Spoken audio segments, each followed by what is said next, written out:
আরব আমিরাতের মতো জায়গায় ধর্মীয় উপাসনালয়ে মসজিদে ইহুদি খ্রিস্টানদেরকে ভ্রমণ করানোর সুযোগ দিচ্ছে ইউনাইটেড স্টেট আমেরিকার প্রধানমন্ত্রী প্রেসিডেন্ট ডোনাল্ড ট্রাম্প এমন এমন ব্যক্তিদেরকে দিয়ে মসজিদ ভ্রমণ করাচ্ছে।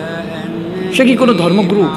আমার কাছে কথা, সে কি কোনো ধর্মগুরু বা সে ইসলাম সম্পর্কে এত কিছু জানে এমন কোনো ব্যক্তিত্ব উনি নয়।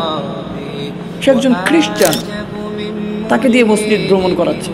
আল্লাহ রাসূল সাল্লাল্লাহু আলাইহি ওয়াসাল্লাম বলেছেন যে তোমরা ইহুদি খ্রিস্টানদেরকে কখনো বন্ধুরূপে গ্রহণ করো না। আর আমরা মুসলমান ইহুদি খ্রিস্টানদেরকে বন্ধুরূপে গ্রহণ করার জন্য পায়তারা লাগাচ্ছি।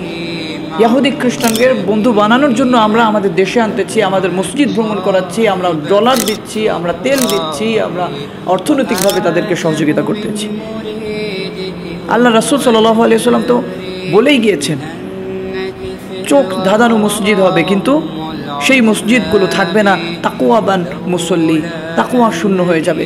মসজিদ নিয়ে তারা গর্ব করবে, কিন্তু গুটি কয়েক মানুষ ছাড়া ইখলাসের সাথে ইবাদত করে এমন মানুষ খুঁজে পাওয়া যাবে না।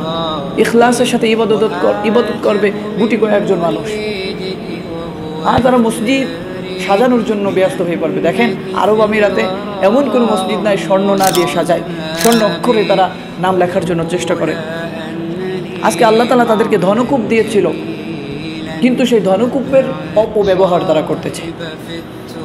গাজায় মুসলিম ভাইদেরকে তারা হত্যা করতেছে, ইহুদি খ্রিস্টানরা হত্যা করতেছে, আর আরব আমিরাত তাদেরকে সহযোগিতা করতেছে, ডোনাল্ড ট্রাম্পকে সহযোগিতা করতেছে।